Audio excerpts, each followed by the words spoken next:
We are going to try to bounce right back up to 2000 ELO. Let's do this. We've got the black pieces here, and we're going to wait for the first move. E4, we got to play E5 here. Knight F3, Knight C6. Let's see if they go for an Italian. They do with Bishop C4. We're going to play the Gyoko piano, Bishop C5. And this is something we've already seen so far in the series. Now we have the knight that comes to C3 here for white. I can just continue to play normally. So let's play knight f6, and this is a fully symmetrical position. Castles, let's just castle. I mean, I'm going to play super duper normally. Note that there's no center fork trick. Usually there might be a center fork trick because of the fact that you can play d4, but in this case, the knight could be able to take on c4. So d3, let's continue to play symmetrically. I'm going to play the super solid.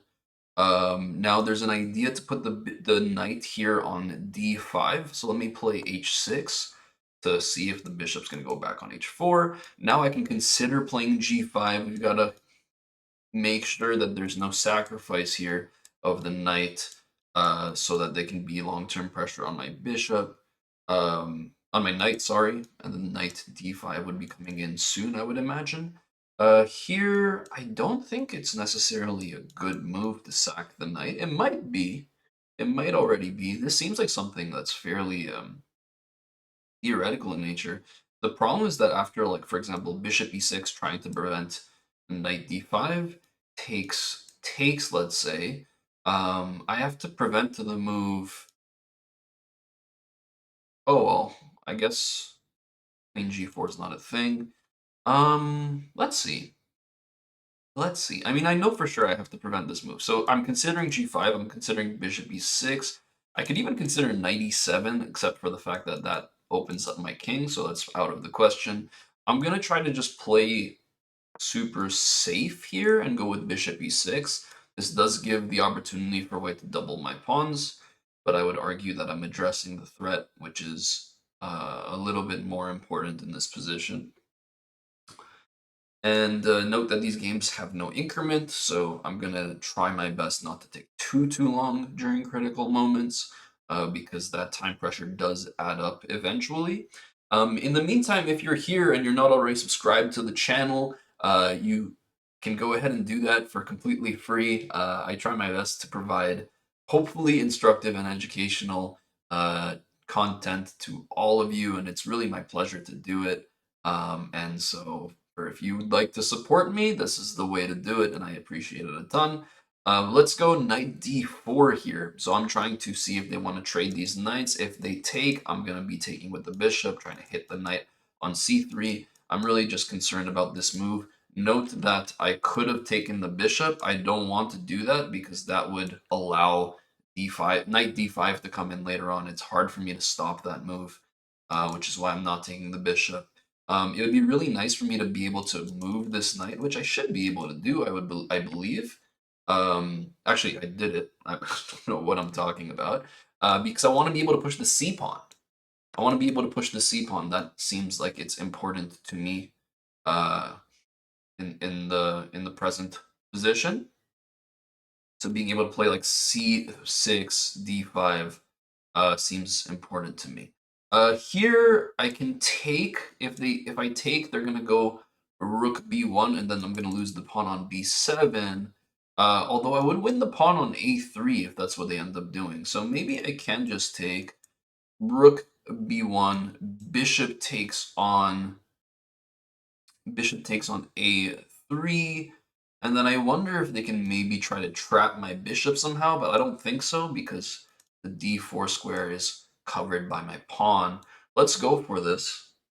Maybe I'm missing something here, but I feel like they're probably going to just take on b7 and argue that um, this is enough compensation. I don't believe it is. You have to be very careful in this position with white, because of the fact that after bishop b6, the rook's trapped. Plain and simple. So if I'm able to play bishop b6, here I would go not queen c8 because they can defend with their bishop, but I would go bishop c8 and this would win me an exchange. So that's important to note here, and white has to already be pretty careful. Maybe you can trade the bishops to start. to prevent my bishop from getting to c8, but then I can actually go for the queen trap. I mean, the rook trap with the queen, I should say. So this is already a position where I think I should be a little bit better.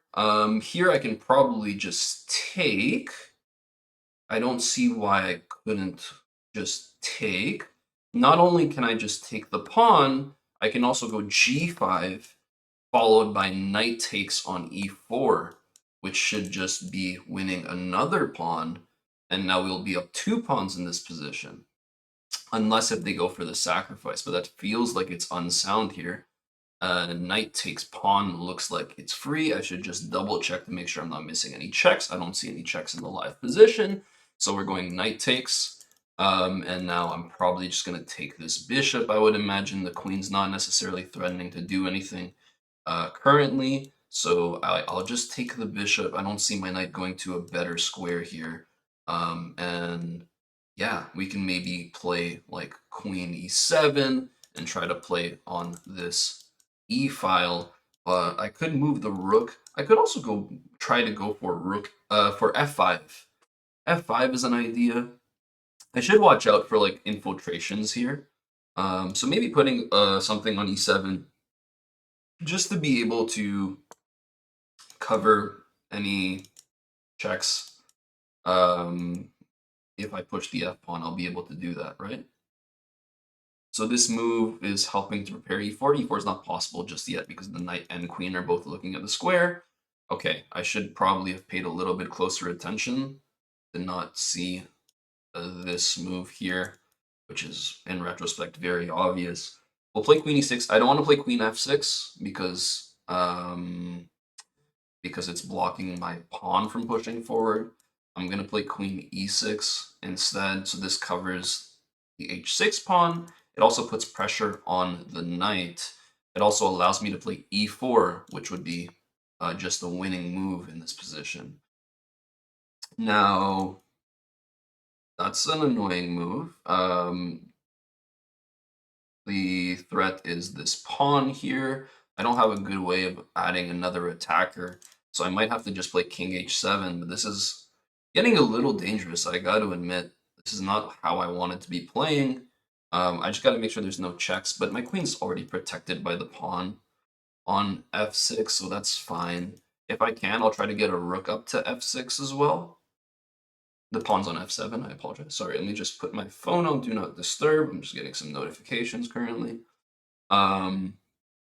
Yeah, probably pretty important to take care of that earlier on in the future so as to not, get distracted and blunder all of my pieces. That would not be ideal. So yeah, we're going to try to put the rook onto g6, and that will let me grab the pawn on c4. Note that I can't grab the pawn on c4 now, even though it looks like it's just hanging, because of the fact that if I did take the pawn, they would have queen h6, which would, in the previous position, it would have been mate in 2. Now it would be straight up mate in 1. So it's good to be careful. Good to be careful here. So we're going to play rook g6. They're going to try to play for like g4 or something, but that seems like it's really, really dangerous. And doesn't this just win me a knight? There's no checks. It doesn't necessarily win me a knight. The knight can move. The queen is protected. But it does trade off the queens and a pair of rooks, and this should just be a winning endgame, I would imagine. The knight's almost trapped effectively as well. The knight only has this one square to go to on g3. Oh, okay, attacking my other rook. That makes sense. Where do I want to put the rook? First off, I should consider if I can just play something else. If I play d5, d5 actually looks like a great move here. I gotta double check just to make sure, but d5 hits the queen. If the queen takes, I take back. And if the pawn takes, I can just take this knight. It looks winning. There's no checks. Oh, there is a check. Oh, I have to be very careful because the knight can check. But if the knight checks, there's no double check. Pawn takes queen is on the board. So d5 does look like it should be winning. There is a discovery. It's not going to actually do anything because pawn takes queen. You can win my queen back, but then I'll just take. So for example, here there's knight g7, and then there's d takes on e4, knight takes on e6, rook takes on e6, and I'm just up a piece for. I'm just up a piece there, maybe for a pawn or something, but I think d5 is just a winning move. You can't take back with the pawn because I take your knight. You can't take with the queen because I take your queen first, and then I take your knight. And any discovery leads to just d takes on e4. So unless if I'm missing something really big here, this should just be winning the knight at the very least. Let's find out. Let's find out. My opponent has 5 minutes on the clock. They're taking the time to think. And folks, I should mention, if you guys want to play chess with me, I stream on Twitch nearly every day. So you're more than welcome to join us for the live streams on Twitch. I play against viewers. We do tournaments, arenas, that sort of thing. So no matter what rating you are, if you're lower rated or higher rated, it's an opportunity to meet a community of like-minded chess enthusiasts and hopefully enjoy some chess together. And would love to see you there. I'm really grateful for the community I have on Twitch. It's how I started playing chess through streaming, and the more the merrier. So do check that out. I'll put my links, all my links, in the description of this video. And my opponent's still taking the time to think. What else is there to really consider here? Any other move, like anything that doesn't move the queen, I just play d takes on e4, and even if they can take my queen back, I'll just take back with my rook, and that should be totally fine. The only other thing to really consider is whether or not you have any other way of giving a check. I don't see anything here, just because my king is kind of tucked away in this corner. The rooks are far away. The knight can't step to a square that gives a check. And all that leaves is the queen, and the queen can do discovered checks. So let's consider which discovered checks are possible. There's knight g7, which I could probably just play king takes now that I think about it as well. So that doesn't work for two reasons. The reason I was thinking earlier was knight g7. I could play d takes on e4, which I would probably prefer to do. I would probably prefer trading the queens off if I can. Okay, this move just loses the knight, but at least they're trying here. I'm gonna probably play like bishop b6, barring anything big that I'm missing. This looks completely fine to play here. I could also play bishop d6. I don't like the fact that the b file is open, so let's close the b file. We're gonna try to get rooks on the d file here, and we're going to try to win the d5 pawn. That's going to be the idea. I also have the idea of going e4 as a move. So now I can't, obviously, because my queen's being hit, but we can go queen f4, for example. e4 is no longer a move. e4 was a move before because of the fact that the king was on the back rank and it's behind its pawns. So, for example, if pawn takes, there was queen takes. Now that I think about it, that wasn't even possible because the queen was covering that square as well. So, good to be very, very careful when you're considering your options. Let's go rook e8, which was our... Oh, this is a check. Okay, king g7 seems totally fine. It's an innocuous check. It's not really threatening anything. Now I'm going to go rook e8. Am I threatening e4 here? e4, rook takes, pawn takes. There's queen takes. So e4, pawn takes right away. Pawn takes right away is actually move. Oh, wait, I completely missed this. So here, I think I'm just losing my queen. Oh my goodness. I just messed this up completely. I think that the best move here will be queen takes pawn. So I can just open up the king, but yeah, this is a big, big blunder by me. Let me just make sure that there's no other squares that I can go to. If I take the queen takes, that doesn't really accomplish much for me. So queen takes pawn actually is worse because of rook takes. That's really silly. So I have to take. And now I'm going to have to try to defend this position where I do have a bunch of pawns as compensation, to be fair. We can try going bishop d4. I don't know. There are ideas to try to do the same thing my opponent did with the rook. We can give this a shot. We'll see where the queen goes. But realistically speaking, I don't think I'm going to be able to come back from this. That's a tough loss if I do end up losing like this. The queen has a couple of squares. Queen d3 looks like a good move. Queen e2 looks like a good move. Queen d3 played. We're going to put the rook onto b8. And they're going to go like c3 or something. In that case, I have maybe a rook b3. So it's not like, still got to play. And we're down to like 2 minutes each, essentially. So not a lot of time left on the clock. Let's start pushing the pawn, maybe. Try to create some sort of counter threat. The king's going up. Just going to keep pushing the pawn. We'll get the rook onto like a8. They try to go after this pawn.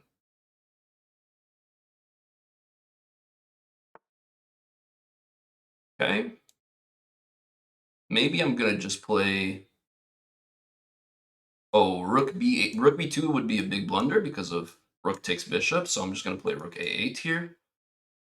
Now they can probably play this move, c3, in which case I'd probably play bishop b6.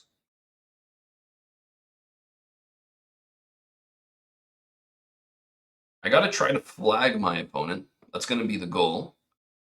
The goal is going to be just straight up flagging my opponent, which is a part of chess, I guess. Part of the game. I'm trying to play bishop c5, bishop d6. I don't think I'll be nearly as eloquent in this remaining few moves. Go this way. Trying to defend everything. Note that the bishop's defending my rook. Note that I'm still threatening to push this pawn. Not really, because of... Okay, but my opponent missed that I can take the pawn here, I think. And my rook's still defended. I'm just going to go like... Where should I go? Remove the checks, king g8. Let's see if they repeat. They go back up, then I'm going to go king f8, and I'm going to see if I can get away here. Because I am up on time. My opponent's probably going to go after this pawn. But we'll see. Maybe they'll get lost in their priorities because of the fact that this pawn is a real threat. I'm just winning in this position, actually, believe it or not, folks. Because of the fact that two rooks can be as good, if not better, than a queen, given position. Really depends. We're going to push the pawn. We're going to try to push d3, rook b4. I just got to make sure there's no checks. But d3, rook b4, rook b1 is the idea. And I don't see any checks because the queen is on a dark square. And, okay, there is a check here. Does it actually win? That's the question. I don't think so. I'm going to promote. All right, let's run the king. We're going to keep running the king. This might be perpetual, I think, actually. A little unfortunate. But yeah, it is a perpetual draw. Interesting game. I could have won, I think. I rushed the ending. I just noticed my opponent was low on time. It was pretty instructive, though. Let's take a look and see maybe how things could have gone differently. I mean, I was losing initially, and then I found a way back somehow using the time pressure. Let's find out how we could have done a little bit of a better job there.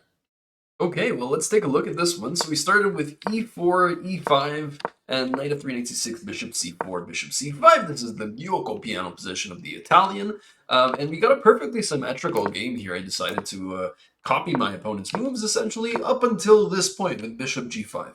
Now here, in theory, I guess I could play bishop g4. I didn't want to play this because I don't want to allow knight d5. Although, you can continue to mirror and then well, let's put this on the board. How about that? So bishop g4 would allow knight d5, and that's the issue with this move. You could play knight d4, but here white has the option to play king h1. And if you try to just copy with king h8, well, they're still going to just open up your king, and they're just going to slide their bishop to h6. This comes with a tempo. So if you try to, for example, move the rook to safety, now they can take this pawn on f7. So you're just losing a pawn. If you accept the fact that you're losing a pawn, let's say you just want to continue copying, you do the same thing here with knight takes, g takes on f3, bishop h3. The difference is that rook g1 comes with a big threat here.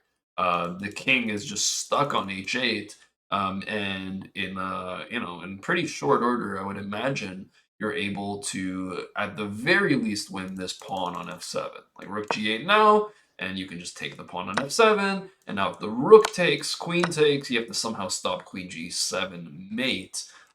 So this goes to show you that, the advantage you have from going first, the initiative advantage, or from having the initial sort of tempo, really does show in these very symmetrical openings.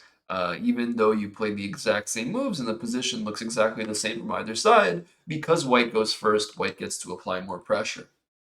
Now, I don't allow all that. I instead play h6, which is the best move here. The bishop slides back to h4. And here, whenever you play h6, you have to consider whether or not you're going to play g5. I didn't want to do that. I felt like this was overextending. Also, the possibility of knight takes here is actually one that's winning in this case. And the point is that there's no good way to add a defender to this knight, which means that the queen's going to be able to slide in pretty short order. And the only thing that can defend is the king, but then the queen can slide onto the g file and you get discovery ideas against the king. It's pretty scary stuff. There's even the possibility of f4, rook f3, and the rook lifting on the f file. So this is risky business, and you only want to do it when you're sure your king is safe. Here, my pieces are kind of closed off from my king side. So instead, I decided to play a developing move, bishop e6 here, offering a trade of bishops. My opponent decides not to go for it. Note that we both had the opportunity here to trade the bishops, and neither of us went for it. Typically, when you can leave the tension, it's usually good. It usually leaves tactical ideas more open in the long run. There's only a benefit of initiating a trade or like making a trade when you see a clear path forward. Here, I didn't really see what I was going to accomplish by making the trade. If anything, it was actually going to allow my opponent's knight to step onto d5, which was the problem I was trying to avoid by playing this bishop e6 move. So I just jump in with the knight. Knight takes, bishop takes on d4. The knight steps back to e2, and this lets me grab a pawn, but I eventually lose my b7 pawn.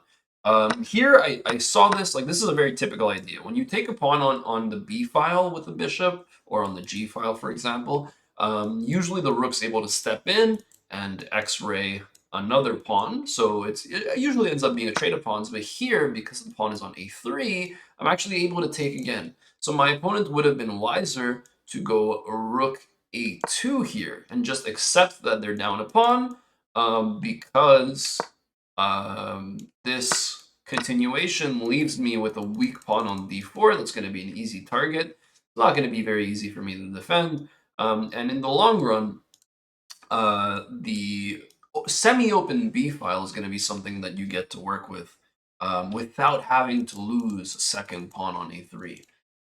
So that's the big difference here.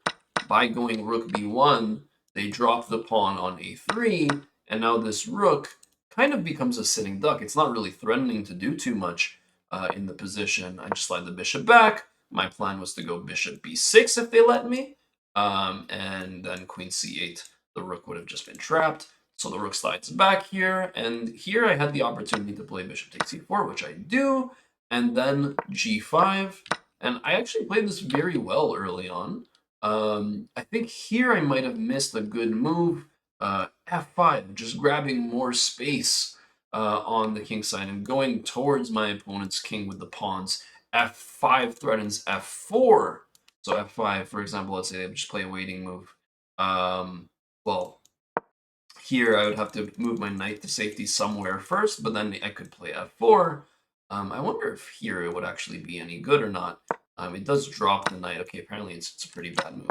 But point being that you're just making it harder and harder for your opponent to move their pieces. Here I just decided to trade instead. I figured that, I could clarify the position a little bit. But in this position, I mean, like, this is something that I need to learn to think about. My knight is going to be a lot more powerful in a very active square if it's supported than this bishop, who is completely locked out of the game and literally has no squares to go to. So I don't know why I rushed with this trade. It's still better for black, don't get me wrong, but there was no point in rushing for it. And here I have to play accurately in order to maintain my advantage. The reason why losing the pawn on a3 was so bad for white is because this gives me a passed pawn that I get to work with on the a file. And what I should have done was start to try rolling it forward. Instead, I kind of figured I would go launch an attack on the king side, so I tried to activate my queen this way. The king has to step up to h7 here. Note that there's a threat of knight takes on h6 or queen takes on h6, which would lose it. Well, knight takes on h6 is significantly better, which would win white a pawn back. So I bring the king up, and here rook g6 is good, and now rook f6, which essentially is a way to trade off the queens. Now here, my opponent is attacking my rook on a8. It's best not to hang that. I play this move d5, which ensures that we're just winning the piece here.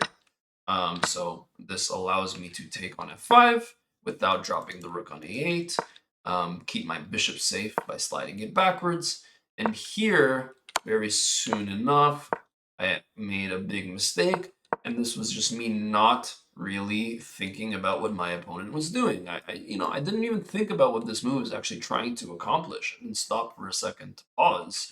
I literally played this rook e8 move in 3 seconds, and this lets my opponent come right back in the game. My queen is trapped. And so I have to take the rook. I could have not taken the rook. I could have maybe just tried to prepare for what happens after rook takes and rook takes. But instead, I just decided to take first. If they take with the pawn, obviously that would be a big mistake because then I get the rook. Actually, no, that wouldn't even be a big mistake because the queen is defending the rook. Never mind. So my opponent maybe saw the same thing I did, and we both saw wrong. Takes with the queen. This allows me to consolidate a little bit. And here I play rook f4. And funnily enough, this is a dead draw. I mean, look at material. Material is completely equal. Essentially, for the queen, I have a rook, a bishop, and a pawn. So material-wise, that is 5 plus 3 plus 1, which is equal to 9 points, which is the queen's value. And so essentially, we're playing for a draw here, but there's such a huge imbalance in terms of the material on the board that if one side is not careful, it's very easy to lose this game, even though material is equal. And the big difference maker here is not necessarily the rook and bishop for the queen, it's really the extra pawn. It's the pawn on the a file. It's the pawn on a3 that got lost, and you saw the evaluation change so fast because I was able to win that pawn.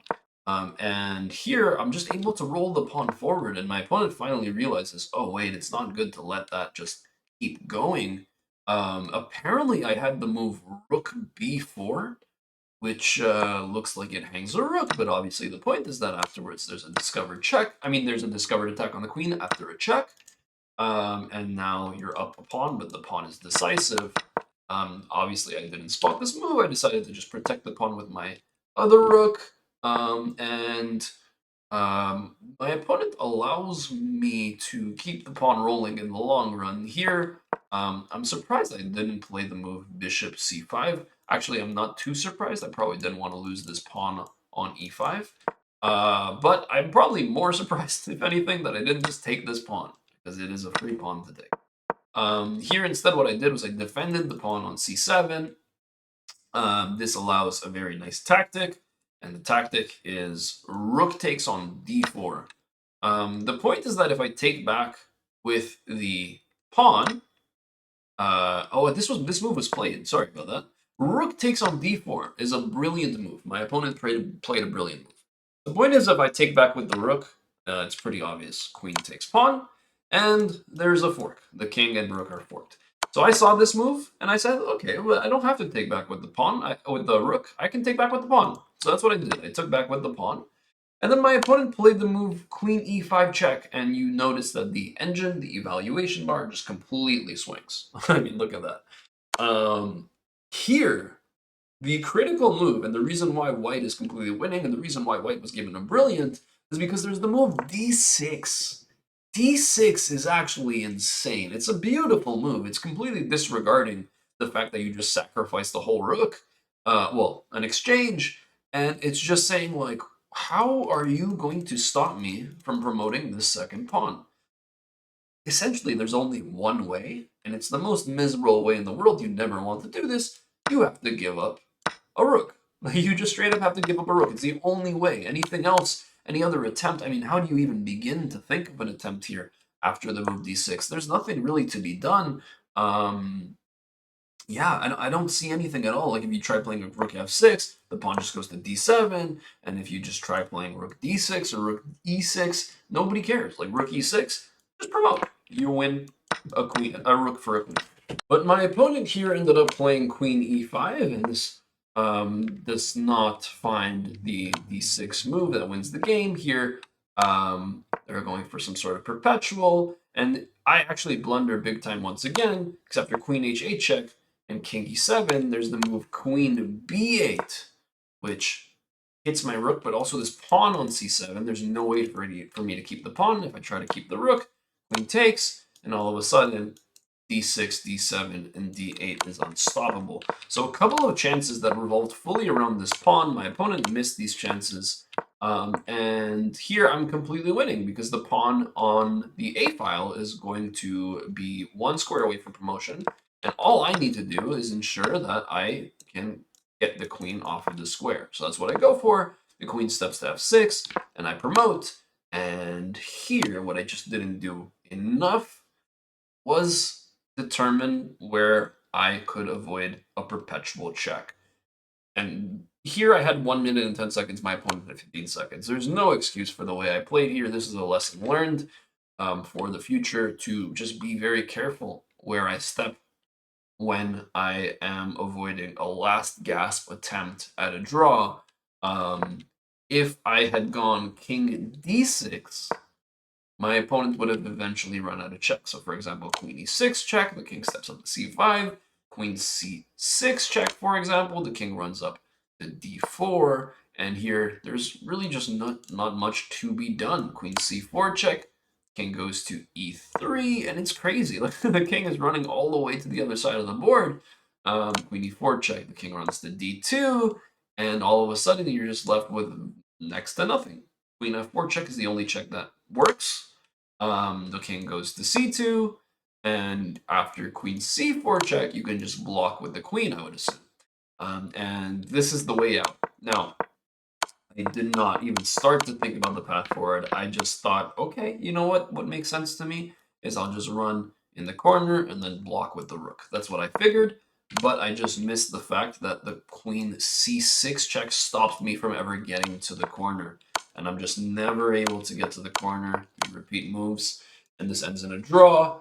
I'm still under 2,000 once again. Hopefully we'll be able to get right back up in the next one, but it's not about the rating, it's really about the chess, and I think that this game was a very interesting one. Definitely a longer video today than usual. Thanks for sticking around for those who did, and I appreciate you for watching the video. If you haven't subscribed to the channel already, please do. Please like the video, drop a comment, let me know what you thought, and I'll catch you in the next one. Take care. Bye-bye.